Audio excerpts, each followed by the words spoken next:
My name is Daniel Reeves, and I've worked as a fire lookout for the Forest Service long enough to stop romanticizing the job and start respecting the way the wilderness keeps records of its own. I'm stationed on a steel tower overlooking a sector most maps reduce to contour lines and green nothing, a wedge of national forest threaded by old burns, game trails, and one decommissioned service road that dead-ends 6 miles from my stairs. Everything that happens out here leaves a trace if you know where to look. Ash remembers heat, moss remembers shade, and paper remembers better than anything, which is why the journal matters. I found it on a shelf beneath the radio desk, wedged behind maintenance manuals that hadn't been updated since before I was born. The cover was oilcloth, the pages thick and yellowed, the kind meant to survive damp summers and long winters. There was no name on it, just dates, entries, measurements, sketches. At first I assumed it was another lookout's log, the sort of thing supervisors forget to collect when a post changes hands. But this wasn't a weather journal. It wasn't a fire log. It was a migration record. That sounds ridiculous written down. I know how it reads. But I'm not talking about birds or elk. I'm talking about things that don't show up in official reports because the official language doesn't have room for them. Out here, you learn to describe what you see without dressing it up. You learn to say unknown instead of inventing stories.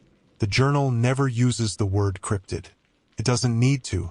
It uses distances, times, wind direction, and the same shorthand we use to track smoke columns. Whoever kept it was careful. Whoever kept it didn't want attention. The day everything happened started like any other. Dawn came pale and cold, the kind that makes metal ring when you touch it. I logged the temperature, scanned the horizon with binoculars, listened to the radio traffic roll in from towers spaced like lonely punctuation across the map. No smoke. No hikers reported overdue. The forest breathed the way it always does in the morning, a slow exhale as the sun crept up. I made coffee and read the first few pages of the journal out of idle curiosity. There were dates spanning decades, but the pattern caught my eye immediately. Entries clustered around certain days of the year, always within the same 24-hour window. Notes about movement from the northwest to the southeast, then months later the reverse. Distances measured from landmarks I recognized. Granite outcrops, old lightning scars, a creek that disappears underground in summer. Sketches of tracks with annotations about depth and stride. No speculation, no conclusions, just data. By mid-morning, I stopped pretending it was nothing. At 10:17 a.m., I heard something on the north slope that didn't match the catalog in my head. Fire lookouts get good at sounds. Whined through pine needles, branches snapping under weight. Rockfall. This was heavy, deliberate, and too steady for an animal moving through brush. I marked the time in my own log, then, without thinking, flipped the journal to the nearest date matching today's month and day. There was an entry. Same time, same slope, same direction of travel. I didn't tell anyone on the radio. That's important. There's a difference between reporting smoke and reporting a feeling. I watched instead. Through the glass, I saw movement break the line of trees and vanish again. Too tall for a deer, too smooth for a bear on hind legs. It didn't linger, passed through like weather. Around noon, the wind shifted, bringing with it a smell that made my stomach knot. Wet iron, old leaves. I checked for lightning strikes. Nothing. The journal mentioned odor twice, always noted with wind direction and humidity. I added my own note, my handwriting suddenly cramped, as if I could make the thing smaller by compressing it into ink. The afternoon dragged. Time does that up here. It stretches until you're not sure whether you're watching the forest or the forest is watching you. At 3:42 p.m., a call crackled over the radio from a tower 2 sectors west. They asked if I'd noticed unusual wildlife movement. The phrasing was careful. I answered the way we're trained to answer. I said I'd seen nothing out of the ordinary. When the call ended, I opened the journal again. There was a marginal note next to today's date. Secondary confirmation likely. By evening, the light went copper and low. Shadows pooled in the burns. I cooked, ate, and kept scanning. The journal entries for this day ended after dark. I told myself that was coincidence. I told myself a lot of things. At 7:55 p.m., Something crossed the old service road below the tower. I saw it clearly then, silhouetted against the pale dust. It moved with a gait I couldn't map onto anything I knew, long strides that ate ground without hurry. It didn't look at the tower. It didn't need to. It knew where it was going. Southeast, just like the journal said. I wrote until my hand hurt. Measurements. Direction. The way the forest went quiet in a radius that expanded and then collapsed behind it. At 9:03 p.m., another smell, stronger now. At 9:10, a sound like breath taken too deep. At 9:22, a second movement smaller, following the first along the same invisible line.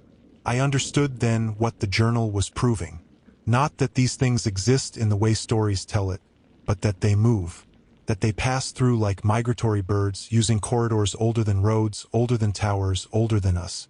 The forest accommodates them because the forest accommodates everything that respects its patterns. At 11:58 p.m., I heard a final sound, far off, like stone on stone. The journal's last entry for the day was a single line, clear by midnight. I waited, watching the second hand crawl. When it clicked over, the forest exhaled. Insects returned. Wind found its voice. The smell faded. I sat there until morning, the journal open on my lap, knowing that when the sun came up, I would log the weather and the visibility and pretend this was just another day. But I would keep the journal. And when the same date comes around again, I'll be watching, because out here, the wilderness keeps its schedule whether we believe in it or not. I didn't sleep after midnight. Fire lookouts learn early that sleep is optional but awareness is not. And after what I'd seen, the idea of closing my eyes felt irresponsible, almost disrespectful to the data accumulating around me. I brewed another pot of coffee and forced myself into routine. Radio check, perimeter scan, notes logged with clean timestamps, because routine keeps panic from inventing meaning where there is none. Still, the journal lay open beside me, its pages heavy with a patience that made my own notes feel rushed and small.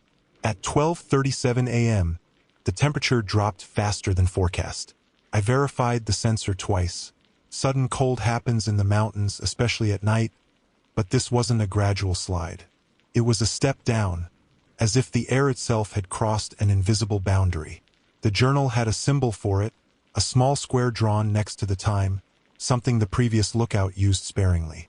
I copied it without knowing why, then hated myself for the mimicry. The forest below the tower didn't go quiet again. Stayed active, but differently, like a crowd after a parade has passed. Small animals moved, insects buzzed, owls resumed their routes. Whatever had traveled through earlier wasn't present anymore. That should have been comforting. It wasn't. Absence can be louder than presence when you're waiting for patterns to repeat. At 1:14 a.m., the radio cracked with static, and then a voice I recognized from the tower south of me. He asked if I was still awake. I answered yes. He hesitated, then asked if I'd seen the tall one. He didn't say it jokingly. He said it like a man choosing words that wouldn't get him written up. I told him I'd seen movement. Nothing more. There was a pause long enough that I wondered if the line had gone dead. Then he said he'd log equipment interference and signed off. I wrote that down too, careful to separate what I heard from what I inferred. The journal does that relentlessly. It never confuses witness with interpretation. It's the kind of discipline you only learn after you've been wrong in ways that mattered. Around 2 a.m., clouds rolled in low and fast, blotting out stars and pulling the world closer. Visibility dropped to the tree line. I turned on the tower light, not for navigation but for myself, a small island of certainty. That's when I noticed the smell again, faint but present, drifting upslope against the wind. Wet iron. Leaves turned to pulp. The journal's entries around this hour mentioned overlap, a word used nowhere else. Overlap of what it didn't say. At 2:41 a.m., something passed beneath the tower stairs. I didn't see it. I felt it. The vibration traveled up the steel like a question mark, subtle but unmistakable. The tower creaked in response, not in distress but in acknowledgement, the way old structures do when weight moves near them. I leaned over the railing with my flashlight and swept the beam across the ground. Pine needles, rocks, the pale scar of the service road. Nothing else. I stood there longer than I should have, listening. There was no follow-up sound, no retreat, no continuation. Just the forest being a forest. I wrote the time and the sensation down anyway, hating how thin the description looked on the page. By 3:30 a.m., fatigue crept in, the kind that blurs edges and makes coincidences feel significant. I fought it by reading earlier sections of the journal, looking for precedent. There were nights like this scattered through the decades, nights where entries became more frequent and more restrained, as if the writer was trying not to tip the scale by paying too much attention. One passage mentioned secondary paths opening briefly, routes not used during the main movement. The handwriting tightened there, then loosened again later, when daylight returned. At 4:06 a.m., the clouds thinned, and moonlight spilled back into the valley. That's when I saw tracks on the service road that hadn't been there earlier. They were shallow, pressed into dust that should have held a clean impression but didn't. The edges blurred as if the ground itself had resisted. There were two sets, offset but aligned, moving in the same southeast direction. I photographed them with the tower camera, including a ruler for scale, then checked the journal. The sketches matched in proportion if not in detail. The notes emphasized variability, not consistency. Dawn came slow and gray. Birds announced it cautiously.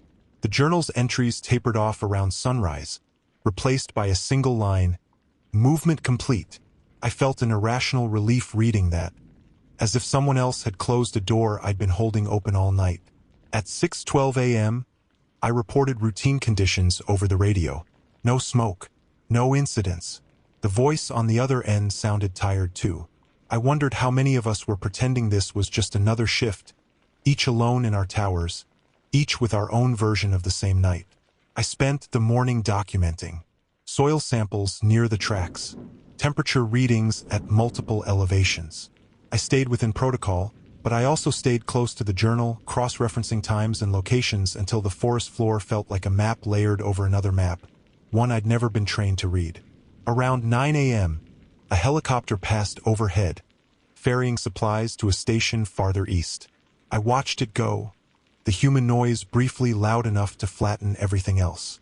When it faded, the forest resumed its low conversation, unchanged by our interruptions. I realized then what the journal wasn't doing. It wasn't warning anyone. It wasn't trying to prove anything to an outside audience. It was simply keeping track the way the forest does, the way towers do. The writer hadn't stopped the migrations. He'd just learned when to expect them and when to stay out of the way. By late morning, sunlight had erased most of the tracks. Dust reclaimed itself. Smells dissipated. If I'd arrived today without the journal, I would have logged a quiet night and moved on. That thought bothered me more than anything else. How many times had this happened without being noticed because no one was looking at the right layer of the map? At 11:59 a.m., exactly 12 hours after the journal said the corridor would clear, I closed the book and locked it in the cabinet beneath the radio desk. Not to hide it, but to protect it. The day wasn't over yet. The entries for today continued. And if the journal was right, the return path would come later, following the same lines in reverse. I made a fresh pot of coffee and turned my binoculars back toward the northwest, knowing now that watching wasn't about catching a glimpse. It was about being present for the passage and recording it honestly, even when honesty felt unbelievable. By early afternoon, the forest looked ordinary again, and that was the most unsettling part. Sunlight filled the burns, warming the blackened soil until it released a dry, mineral smell that belonged entirely to summer. The wind settled into a predictable pattern. Even the radio traffic returned to its usual cadence. Check-ins, supply updates, a ranger asking about a trail sign that had gone missing sometime overnight. I answered when spoken to, careful not to volunteer anything that sounded like interpretation. The journal had taught me that restraint was a form of accuracy. I ate lunch standing at the railing, binoculars hanging heavy around my neck, eyes drifting northwest as if magnetized. The journal's entries for this day were split cleanly in two: outbound movement before midnight, inbound after sunset. A full day in between, a pause long enough for the forest to reset. It read like a tide chart for something that didn't belong to water. At 1:23 p.m., I noticed the first anomaly of the return window. It wasn't visual. It was auditory. A low-frequency sound that threaded beneath everything else, too subtle to identify but persistent enough to irritate. I took my headset off, then put it back on, ruling out equipment hum. The sound stayed.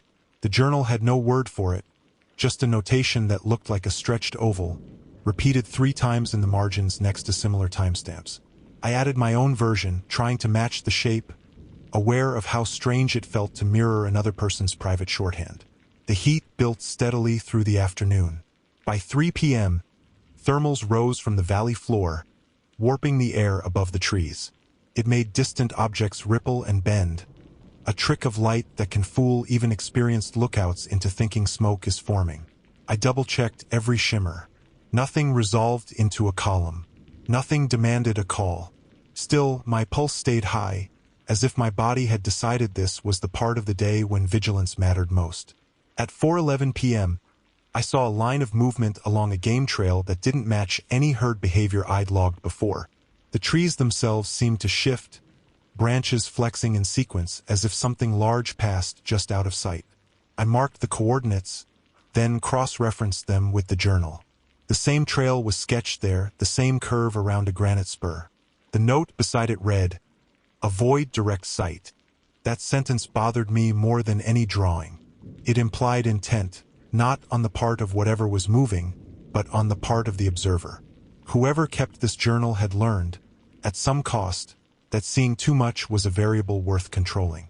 As the sun dropped toward the ridgeline, clouds gathered again, thicker this time, their shadows dragging across the forest like a net. The wind shifted north.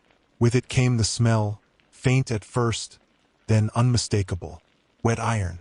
Old leaves. I stood very still, letting the information arrive without reacting to it. The journal emphasized stillness during overlap periods, noting fewer secondary movements when the observer remained stationary. I trusted that, even if I didn't understand it. At 6:02 p.m., the radio crackled with a brief burst of static that resolved into a single word I couldn't quite make out. I asked for a repeat. No response. I logged it as interference, but I underlined the time twice. The journal had a similar underline next to an entry from 37 years earlier, followed by a blank space where an explanation might have gone. Dusk settled fast. The forest dimmed, colors draining away until everything existed in gradients of gray and black. I turned on the tower light again, less for visibility than for orientation, anchoring myself to a fixed point. That's when the sound changed. The low frequency deepened, becoming rhythmic like distant footfalls spaced too evenly to be accidental. I leaned out over the railing, flashlight ready, heart hammering in a way that felt embarrassingly loud. Nothing appeared on the service road. Nothing crossed the clearings. The movement stayed just beyond the edge of certainty, registering only through secondary effects. The way birds lifted in uneven waves, the way branches bowed and then sprang back, the way the air itself seemed to thicken as something displaced it. At 7:19 p.m., I felt the tower vibrate again, stronger this time. The steel hummed, not in distress but in resonance, as if matching a frequency it recognized. I gripped the railing until my knuckles went white, forcing myself to breathe slowly. Panic would add noise to the data. I refused to let that happen. The journal's entries for this hour grew sparse, reduced to timestamps and directional arrows. I followed suit. Northwest to southeast reversed. Southeast to northwest. The corridor reopening, the tide coming back in. At 8:04 p.m., I caught a glimpse, just enough to know that whatever was moving didn't care to be seen. A silhouette detached itself from the tree line for a fraction of a second, tall and narrow, then slid back into cover. It didn't pause. It didn't acknowledge the tower. It moved with the confidence of something following a route it had used many times before. I wrote visual confirmation and nothing else. The smell intensified, then began to fade, replaced by the clean bite of cold air. The temperature dropped again in that same stepped way, crossing another invisible boundary. I drew the square symbol in my log without hesitation now. The journal had taught me the value of shared language, even across time.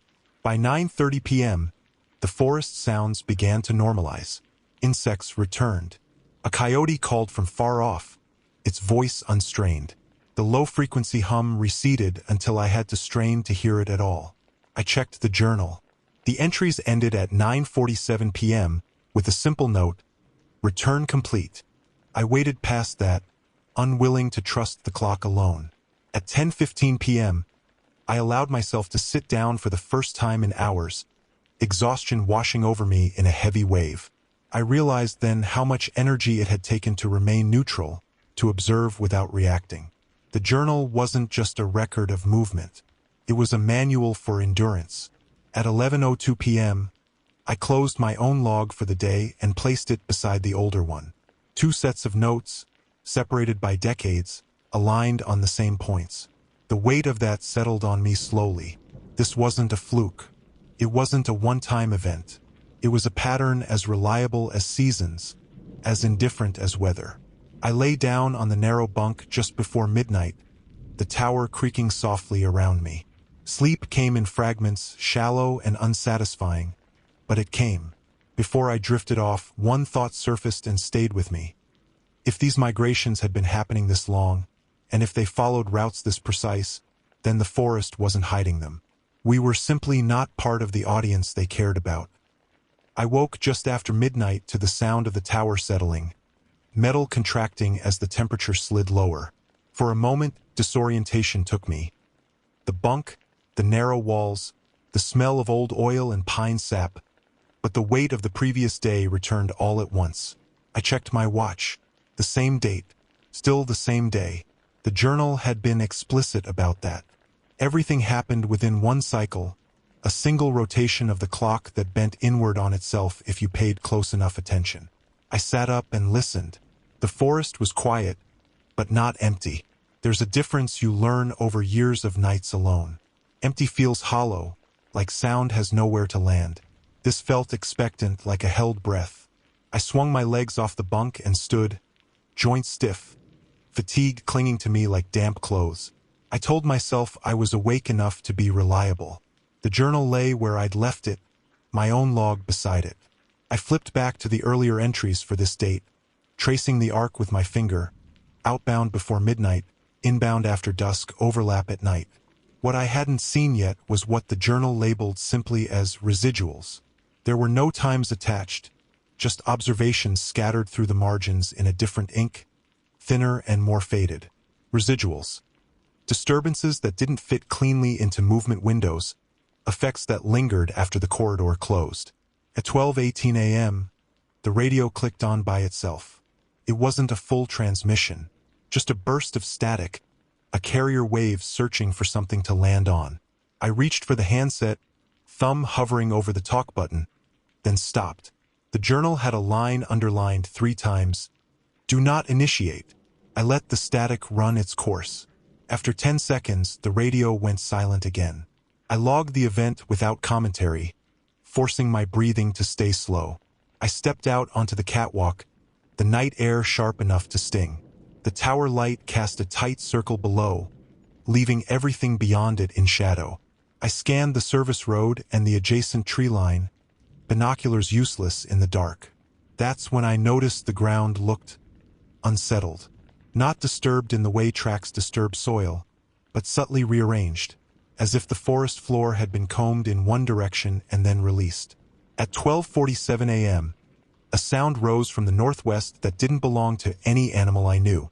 It wasn't a call. It wasn't a howl. It was frictional, like something large moving through dense material without urgency. The journal's residual notes mentioned this sound twice, both times followed by the same phrase, "Do not localize." I understood that instinctively. Pinpointing it felt dangerous, like drawing a line back to myself. The sound passed without approaching, sliding laterally across the sector, parallel to the earlier corridor. I marked its direction and duration, hand steady now, the act of recording grounding me. This was still observation, still data. At 1:32 a.m., I smelled smoke. That got my full attention. Smoke is non-negotiable. Smoke demands action.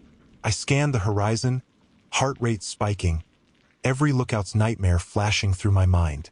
But there was no column, no glow, no heat signature on the sensors. The smell wasn't wood smoke anyway. It was older, heavier, tinged with that same metallic note I'd come to recognize.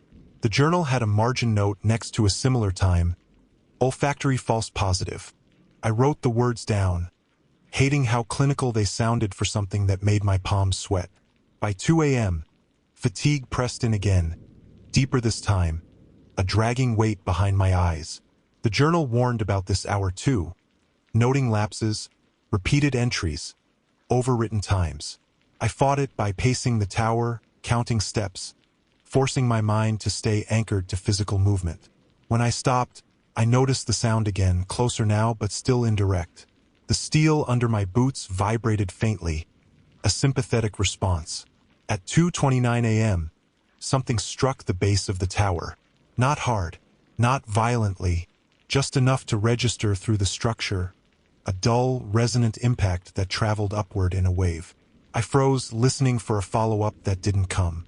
No scraping, no retreat, just that single contact.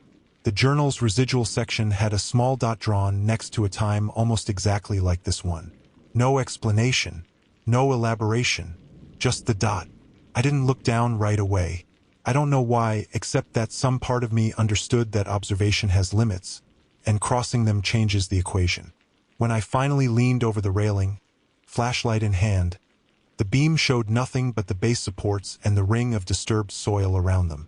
No tracks, no marks, just a faint depression where something heavy had leaned, rested, or listened. I stepped back inside and closed the door softly, as if volume mattered. At 3:11 a.m., the radio came alive again, this time with a voice. It wasn't distorted. It wasn't panicked. It said my name once, clearly, in the cadence of a routine check-in. I recognized the voice. It belonged to a supervisor who wasn't scheduled to be on duty and hadn't been for years. The journal's warning echoed in my head. Do not initiate. Do not respond. I sat on my hands until the transmission ended on its own, heart pounding so hard it felt like it might shake the tower. I wrote the time. I wrote auditory residual. I did not write the name. The rest of the night stretched thin. The sounds moved farther away, dissipating into the background until they were indistinguishable from wind and settling wood. The smells faded. The sense of pressure lifted gradually, like weather passing out of a valley. By 4:58 a.m., the journal's residual notes ended. The last line, barely legible, read, "System resets at first light." Dawn came reluctantly, bleeding gray into black. Birds tested the air, tentative at first, then louder.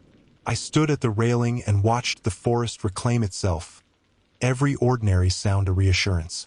When the sun finally cleared the ridge, warmth followed, and with it a bone-deep exhaustion that told me the hardest part was over. At 6:07 a.m., I conducted my morning check-in. My voice sounded normal. The report was unremarkable.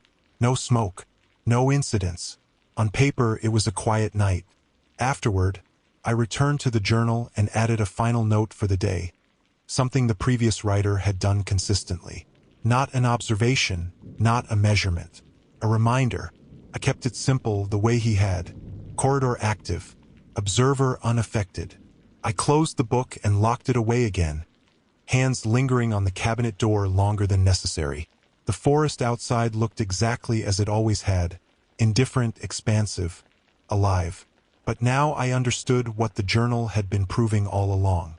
Not that monsters walk these woods, but that systems exist alongside us, moving through our spaces without acknowledging us, following rules that don't include explanation. And I was still on duty. The day didn't reset the way I expected it to. Morning usually scrubs the forest clean, replacing uncertainty with light and distance.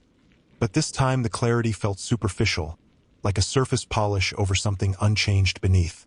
I logged weather, visibility, and humidity with the same practiced motions, yet every number felt provisional, as if it only applied to one layer of reality. The journal stayed locked in the cabinet, but I felt its presence anyway, a gravity well under the radio desk. By mid-morning, maintenance radio chatter picked up. A crew was scheduled to check a repeater east of my sector, and their helicopter would pass through my airspace around noon. I acknowledged the notice and marked the expected time, grateful for the intrusion of human schedules. There's comfort in knowing where people are supposed to be. It narrows the margin for surprise. At 10:42 a.m., I noticed a line of birds moving against the prevailing wind, cutting across the valley in a way that ignored thermals and elevation. They weren't migrating in any official sense, too few, too scattered, but their direction matched the corridor the journal had mapped. I tracked them until they vanished into the trees, then forced myself to write exactly what I saw and nothing more. Birds fly strange routes all the time. That's not evidence. That's just data. The helicopter arrived on time. Its sound flattened the forest, compressing birdsong and wind into a single mechanical roar.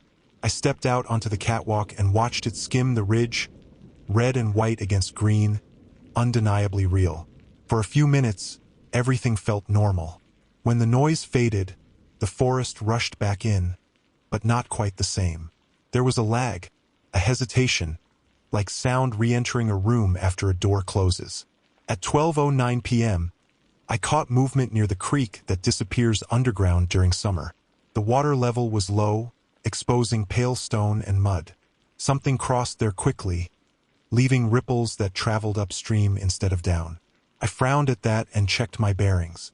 Gravity hadn't changed. I wrote it down anyway, noting the anomaly and the exact point of crossing. The journal had a similar note decades earlier, annotated with a small arrow pointing both ways. By early afternoon, clouds began to build again, high and thin, filtering the sun into a dull sheen. The temperature held steady, but the light lost its warmth. I paced the tower, restless, listening to the radio more than necessary. No one called. No alerts came through. The silence stretched. At 2:37 p.m., the smell returned, faint but unmistakable. It came and went in pulses, like something breathing just out of sync with the forest. I checked wind direction. The breeze was light and inconsistent, swirling rather than flowing. The journal described this as eddies, warning that they carried information but not intent. I underlined that line when I reread it, unsure whether that distinction mattered to me anymore. I spent the next hour rechecking equipment, calibrating sensors that didn't need it, anything to keep my hands busy. Fatigue made my thoughts slippery, prone to sliding into interpretation. I fought that by anchoring myself to tasks. Observation, not story. Measurement, not meaning. At 4:01 p.m., the radio came alive with a call from the tower east of me, the one closest to the repeater site. The lookout there asked if I'd noticed unusual shadowing along the north ridge. I asked him to clarify. He hesitated, then said it looked like clouds moving the wrong way. I told him I'd seen similar light distortion earlier. We both let it sit there unexamined, then signed off. I added the exchange to my log, keeping my language neutral. The afternoon wore on. The forest seemed to thicken, not visually but acoustically. Sounds didn't travel as far. The space between them felt padded. At 5:28 p.m., I heard a branch snap close enough to raise the hair on my arms. I scanned the area and saw nothing. No follow-up noise. No movement. The journal had a single word written next to several entries at this hour. Testing. I didn't know who or what was doing it, and I didn't need to. The word described the effect well enough. As evening approached, the sense of anticipation returned, heavier than before. I ate mechanically, barely tasting the food. Dusk slid in under the clouds, muting the colors until the forest looked like a charcoal sketch. I turned on the tower light again, accepting that I would probably leave it on all night. The journal didn't forbid that. It simply noted that light didn't deter movement. At 6:44 p.m., I saw something I couldn't explain away with distance or shadow.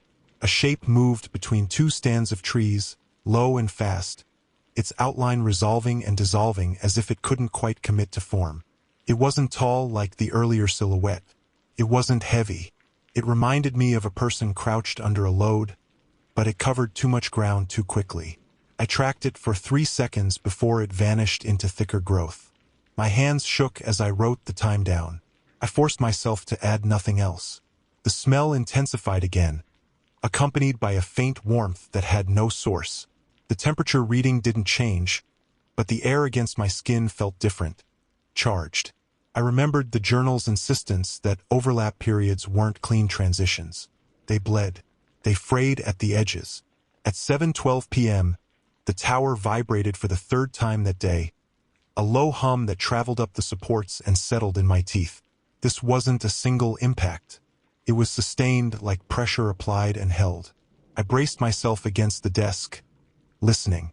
The sound outside shifted, resolving into multiple movements, spaced irregularly but trending along the same corridor.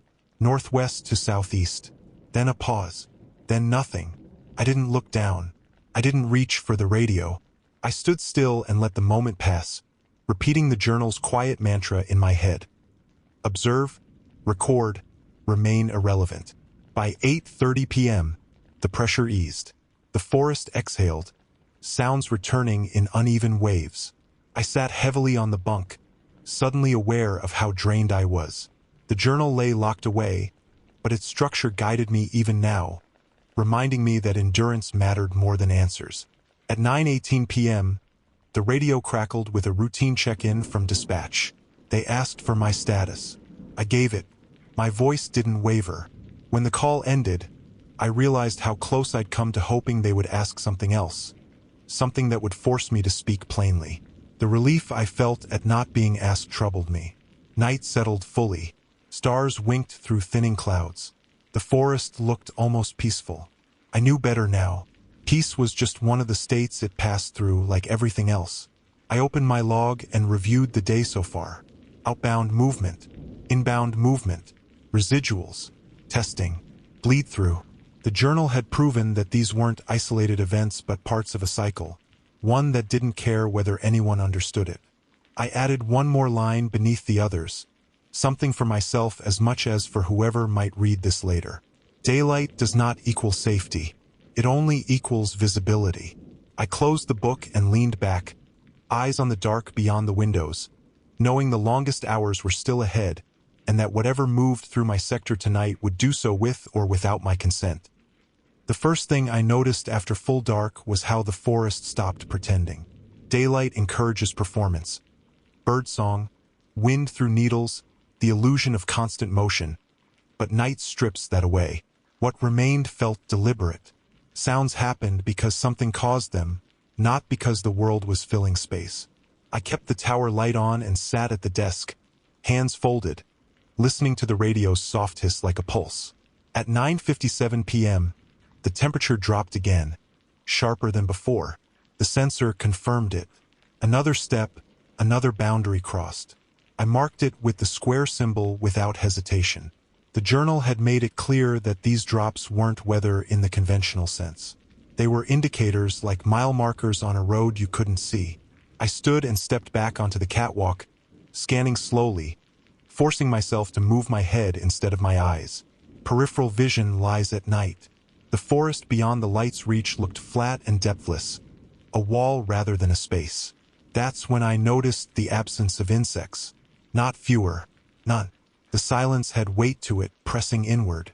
At 10:21 p.m., something moved parallel to the service road, close enough that I heard vegetation parting, but far enough that the light didn't touch it. The sound was wrong for an animal, too controlled, too economical. Each movement seemed chosen, not reactive. I logged the time and direction, my handwriting steadier than it had been all day. Fear was giving way to familiarity, and that realization unsettled me more than panic would have. The journal's entries for this stretch of time grew denser, lines crowding the page, notes stacked close together as if the writer was racing the clock. I flipped it open again despite myself, reading by the desk lamp. There was a phrase repeated in 3 separate years, always written smaller than the surrounding text. Do not map individuals. I stared at that for a long time. It suggested that counting or categorizing wasn't just useless, it was counterproductive. At 10:48 p.m., the radio emitted a tone I'd never heard before. Not static, not a voice. A single, sustained note that hovered just below discomfort, then cut out abruptly. My hand twitched toward the handset, then stopped. I wrote the time. I wrote nonverbal signal. I left it at that. Shortly after 11 p.m., the smell surged again, stronger and closer than at any point before. It wrapped around the tower, seeping in through seams and vents, clinging to the back of my throat. I fought the urge to cough, knowing sound carried differently now. The journal warned that reactions drew proximity. I didn't know how literal that was, but I wasn't interested in testing it. The pressure returned to the tower, not as vibration this time, but as weight. The steel supports groaned softly, adjusting. I braced myself against the desk as the sensation built, then shifted, then eased. Through the window, I saw movement at the edge of the light. Multiple shapes, indistinct, overlapping as they passed through the illuminated fringe and back into darkness. None of them slowed. None of them deviated. At 11:36 p.m., something paused. I didn't see it directly.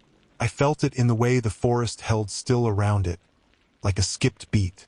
The air thickened. My ears popped slightly, as if pressure had changed. I counted my breaths, keeping them slow and shallow. The journal had a note for this moment too. Acknowledgement without engagement. I understood then that being noticed wasn't the same as being targeted, but the margin between the two felt thin. After several seconds, maybe longer, the pause ended. Movement resumed, flowing past the tower in a steady stream.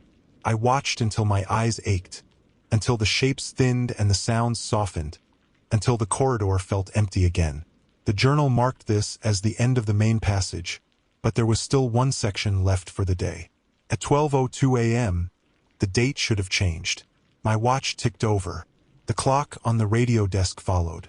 But the journal insisted everything still belonged to the same cycle, and the forest seemed to agree. The silence that followed wasn't relief. It was suspension. I sat at the desk, exhausted but wired, waiting for the residuals I now knew to expect.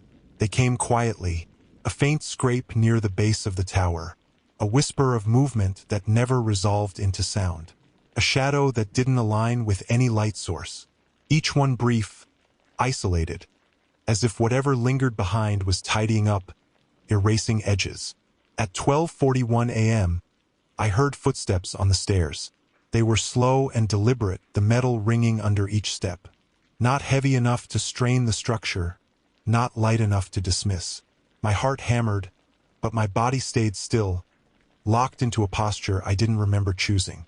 The journal's warning burned in my mind. Do not initiate. Do not respond. The footsteps climbed halfway, then stopped. I stared at the door, every sense narrowed to that rectangle of wood and metal. I imagined the handle turning. Didn't. After a long moment, the steps resumed, descending at the same measured pace until they faded into the forest below. I exhaled shakily and realized I'd been holding my breath. I didn't check the stairs afterward. Some data costs more than it gives. The rest of the night unraveled slowly. Sounds drifted farther away. The smell dissipated. Insects returned in ones and twos, tentative scouts.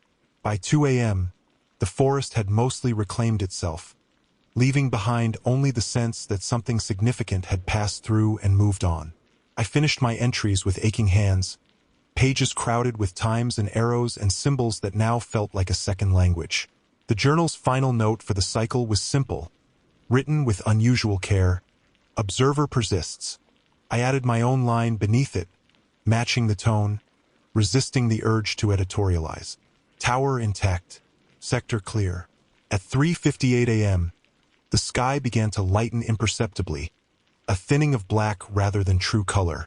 I leaned against the railing and watched the forest reassemble itself, piece by piece. Whatever rules governed the movements I'd witnessed, they were consistent, impersonal, indifferent. As dawn approached, I felt something settle in me, heavy but stable. Understanding, maybe, or acceptance. The journal hadn't been written to warn or to prove.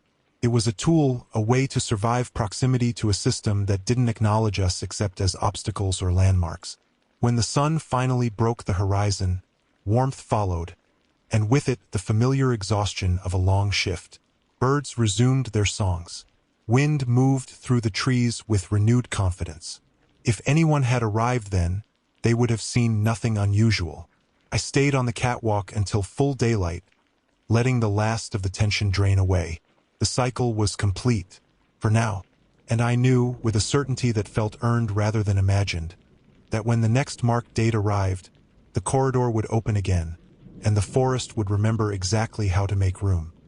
Morning felt earned rather than given, the kind of tired that settles into your bones and refuses to leave with coffee or sunlight. I went through the motions anyway: weather check, visibility scan, radio acknowledgement, because routine is how you convince yourself you're still part of the world that runs on schedules. The forest looked calm, almost generous, as if it had spent everything it needed to spend and was content to lie still. I didn't open the journal right away. That surprised me. For days, hours that felt like days, it had been my reference point, my anchor. Now I let it sit in the cabinet, locked and quiet, while I focused on the surface layer of things. The layer everyone else sees. At 7:26 a.m., a hiker called in from a trailhead on the edge of my sector. He reported nothing unusual. Clear skies, good footing. He asked about water levels at the creek. I gave him the standard answer, careful and factual. When the call ended, I realized my hands were shaking slightly, not from fear but from the effort of maintaining that separation. Knowing something and pretending you don't takes energy. By late morning, the forest had fully reasserted itself. Birds moved freely. Wind carried sound again. Even the old service road looked innocuous, a pale scar through green.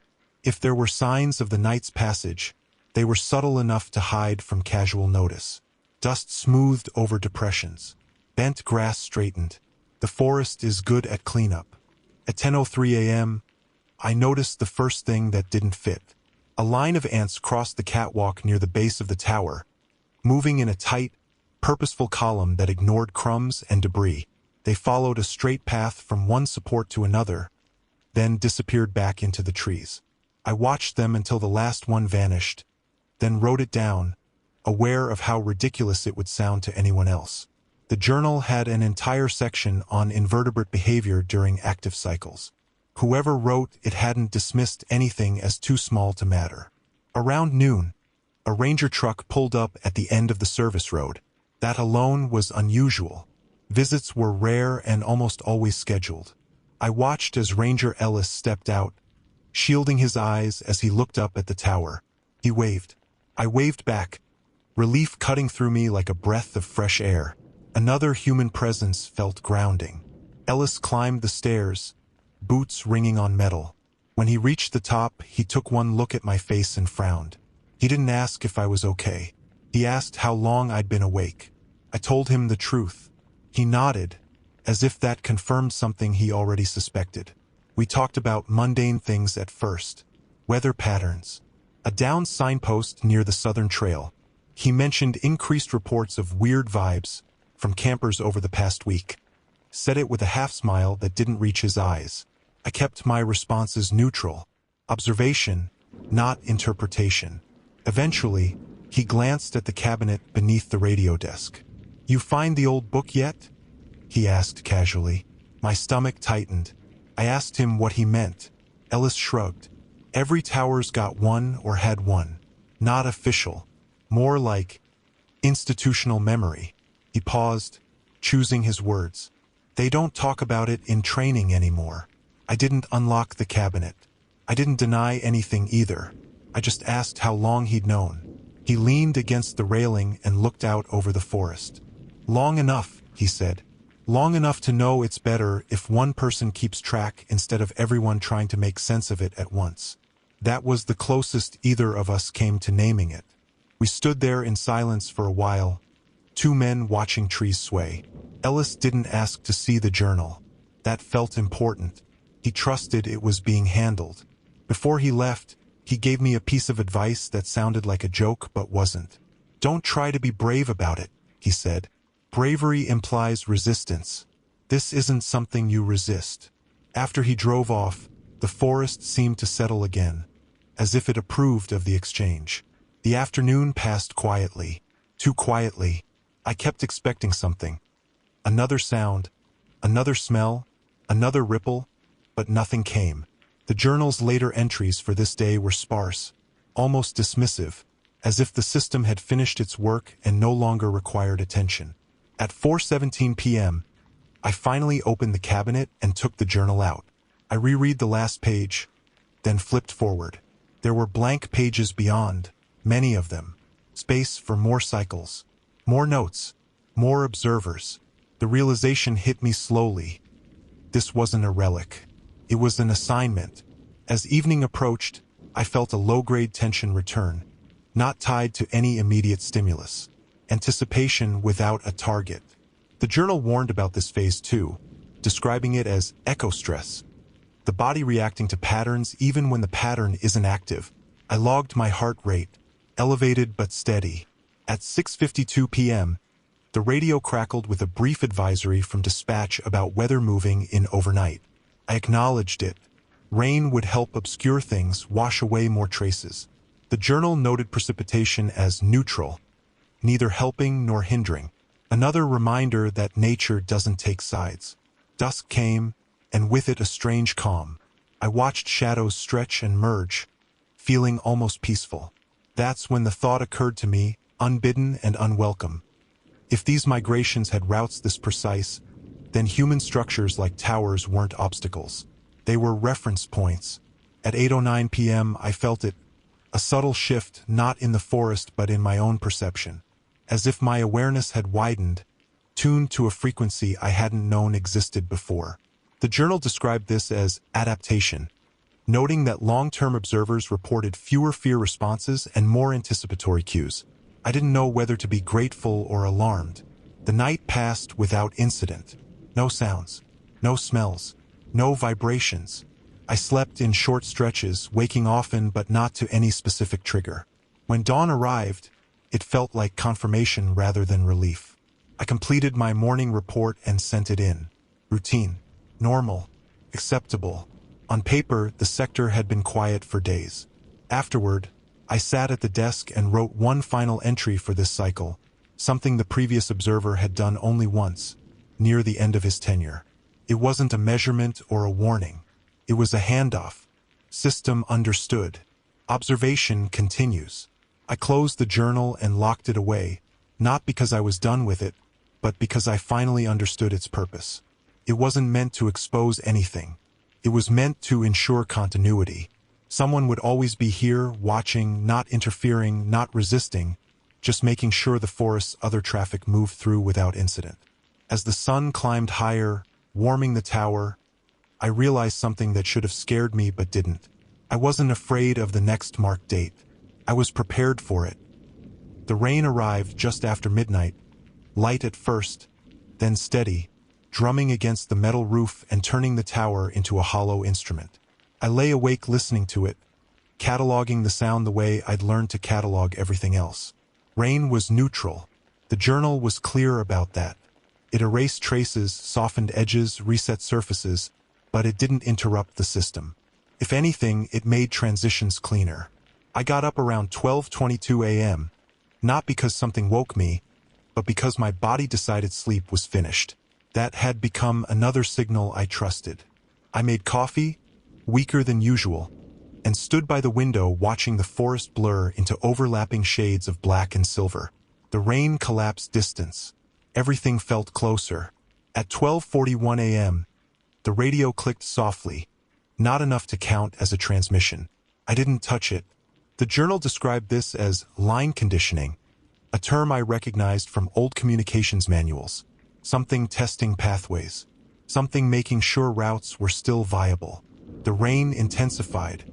Water streamed down the tower supports, pooling at the base and feeding into the soil. I thought about the creek, about underground channels, and how water disappears and reemerges miles away, carrying information with it.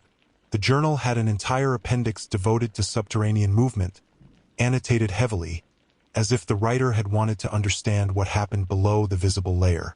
I resisted the urge to open it again. I already knew enough for tonight. At 1:09 a.m., I heard movement in the rain. It's hard to describe how I knew it wasn't just water or wind. The sound had rhythm but not repetition. It adjusted itself to the rainfall, slipping into gaps between heavier drops, as if whatever was moving understood how to minimize disturbance. I stepped onto the catwalk, rain soaking my jacket almost immediately, and scanned the darkness.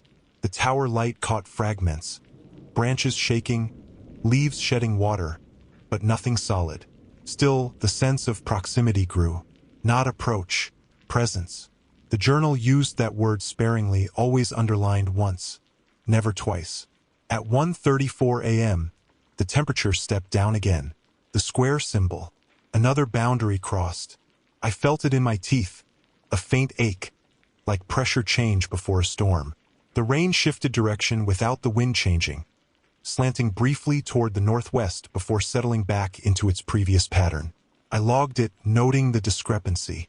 The footsteps returned at 1:58 a.m. This time, they didn't use the stairs. They moved around the base of the tower, slow and deliberate, circling once, then stopping. I stayed very still, every muscle locked, listening to the rain hide and reveal sound in alternating waves. The journal warned against pattern matching during rain events. Noise made assumptions tempting. I focused on what I could confirm: weight, pace, direction. At 2:11 a.m., something brushed one of the lower supports.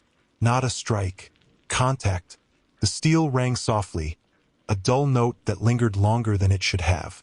My throat tightened, but I kept my breathing shallow and even. Do not initiate. Do not respond. The rain masked whatever came next. I knew it did because the silence that followed felt intentional, like something had stepped back into deeper cover. I waited. Minutes passed.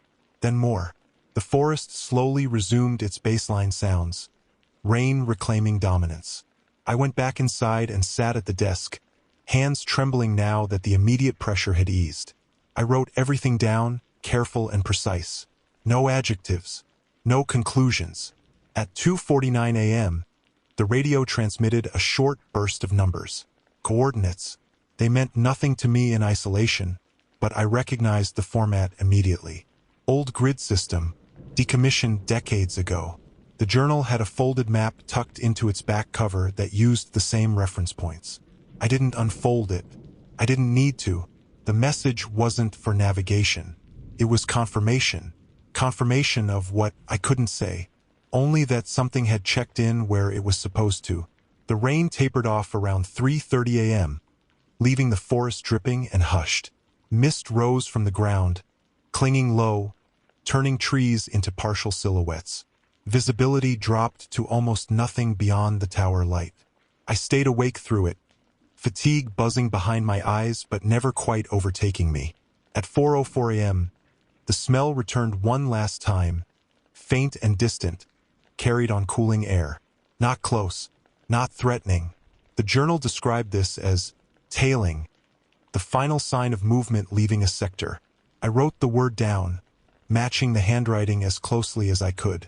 Dawn crept in slowly, filtered through cloud cover, gray and indistinct. When the sun finally asserted itself, the mist burned away in thin sheets, revealing a forest scrubbed clean by rain. No tracks, no disturbances, no sign that anything unusual had happened. By mid-morning, I felt hollowed out but steady, like a structure that had been tested and found sound. I completed my report. Routine, normal, acceptable. Around noon, I took the journal out again and turned to a section I hadn't read yet. Near the end, past entries written in a different hand, there was a single page titled only by a date far in the future. Today's date. Beneath it, one line written faintly, as if the writer hadn't been sure it belonged there. Observer aligns with system. I stared at that for a long time, not because it frightened me, but because it felt accurate in a way I couldn't argue with. Alignment didn't mean participation. It didn't mean loyalty. It meant understanding where you stood in relation to something larger and adjusting your behavior accordingly. The rest of the day passed without incident. No calls. No anomalies. The forest existed in its most convincing form, beautiful, indifferent, complete. I watched it with new eyes, aware now of layers I'd never see directly but could still account for. As night approached again, I felt the echo stress finally fade. My heart rate normalized. My thoughts slowed. The journal noted this phase too, marking it as the true end of a cycle, when the observer returns fully to baseline. I slept that night, deeply, without dreams. When I woke the next morning, sunlight filled the tower, warm and unremarkable. I brewed coffee and stood at the railing, scanning the horizon out of habit rather than necessity. The marked date had passed. The corridor was closed. But as I watched the forest breathe, I understood something the journal had only hinted at. These migrations weren't rare events spaced far apart. They were constant, overlapping, layered. We only noticed the largest movements because they intersected with our narrow window of perception. The system was always active, and now so was I. I finished my shift at 6 a.m. the following morning, exactly on schedule. The paperwork didn't reflect anything out of the ordinary. Weather stable, visibility good, no smoke, no incidents. That mattered more than I expected it to. The system tolerated documentation, but it preferred simplicity. Anything that invited scrutiny risked changing variables that didn't need changing. When my relief arrived, I greeted him the same way I always did, brief, polite, professional. He asked if it had been a quiet cycle. I told him yes. That wasn't a lie. Quiet doesn't mean empty. It just means compliant. I didn't mention the journal. I watched him climb the tower stairs, listening to the familiar cadence of boots on steel, and felt something settle into place behind my ribs. A transfer of responsibility, subtle and unofficial. The journal had warned about this too. Observers come and go, but continuity is maintained by restraint, not confession. Once he was settled, I packed my things slowly. Binoculars, logbook, rain jacket still damp at the cuffs. Before leaving, I opened the cabinet one last time and looked at the journal without touching it. I didn't add anything else. The last entry stood on its own. Alignment achieved. Observation ongoing. I drove out along the service road under a pale morning sky, tires crunching over gravel that looked freshly washed. The forest closed in behind me as I passed, swallowing the road in slow increments. That felt intentional, like punctuation. It took hours before the tension fully released. I noticed it when my shoulders dropped for the first time since the marked date, when my breathing deepened without effort, when the radio silence stopped sounding like anticipation and started sounding like background noise again. Echo stress, the journal called it. I understood now why it lingered. Once you see the layers, your body doesn't forget them easily. I didn't talk about what I'd learned when I got home. Not to friends. Not to colleagues. Not even to myself, not directly. I stuck to facts when I needed to think about it at all. The forest operates on schedules we don't author. Movement happens whether we're watching or not. Observation doesn't grant control. It grants context. Weeks passed, then months. I went back to the tower twice more that season, always outside the marked windows. Each time, the forest behaved exactly as expected. Wind followed forecasts. Animals followed familiar patterns. The corridor stayed closed. But I noticed smaller things now. The way certain trails stayed clear without maintenance. The way birds avoided particular ravines even when food was abundant. The way radio interference spiked briefly on nights when nothing else seemed to happen. Data without alarm. Information without narrative. The journal had changed how I saw my job, but not how I did it. That distinction mattered. Rangers, lookouts, maintenance crews, we exist to reduce risk, not explain mystery. The journal respected that boundary. It never asked anyone to intervene. It asked us to remain predictable. Late in the season, I received a message from Ranger Ellis. Just a check-in. He asked how I was sleeping. I told him fine. He replied with a single sentence that felt heavier than it should have. Good. That means you're not pushing against it. I didn't ask what he meant. I didn't need to. The next marked date came and went without me anywhere near the sector. I didn't check in remotely. I didn't pull satellite imagery. I trusted the system to do what it had always done. Someone else was up there now, standing watch, learning the difference between silence and absence. That's the part one think most people would misunderstand if I tried to explain it. Nothing about this is predatory in the way stories want it to be. There's no stalking, no malice, no interest in us beyond spatial awareness. We're fixtures in the landscape, no different than towers or ridgelines. When we behave like fixtures, consistent, unreactive, the system routes around us cleanly. Problems arise when we insist on being participants. I still think about the journal sometimes, not as an artifact but as a responsibility. I imagine it years from now, pages thicker with ink, handwriting shifting as observers change. Different pens, different pressures, same symbols, same arrows, same careful avoidance of conclusions. It doesn't prove cryptids migrate through the sector in the way people mean when they say that word. It proves something older and less dramatic. That movement predates categorization. That the forest hosts traffic we weren't designed to interpret. That coexistence doesn't require understanding, only respect for boundaries. I've noticed something else too, something the journal never spelled out directly. The longer an observer stays aligned, the less disruptive the cycle becomes. Fewer residuals, shorter overlap, cleaner resets, not because the system adapts to us, but because we stop introducing noise. I'm not stationed at a tower anymore. Promotions and rotations saw to that. My work now keeps me closer to offices, closer to people who like explanations and summaries. I give them what they need and no more. That's part of alignment too. Sometimes, late at night, I'll catch a faint smell on the wind while driving home. Wet iron, old leaves. It never lasts. It never comes with sound or movement. Just a reminder passing through. I don't slow down. I don't look for it. I don't write it down. The journal taught me that observation has context, and context has location.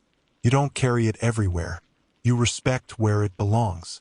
If you ever find yourself alone in a tower on a marked date and you come across an old book that doesn't look official, don't be afraid of it. Don't try to prove anything with it. Don't share it around like a warning. Just read it carefully. Add what you can confirm. And when the forest opens a corridor that wasn't on any map you were given, remember this: nothing is asking for your attention. It's only asking that you stay where you are.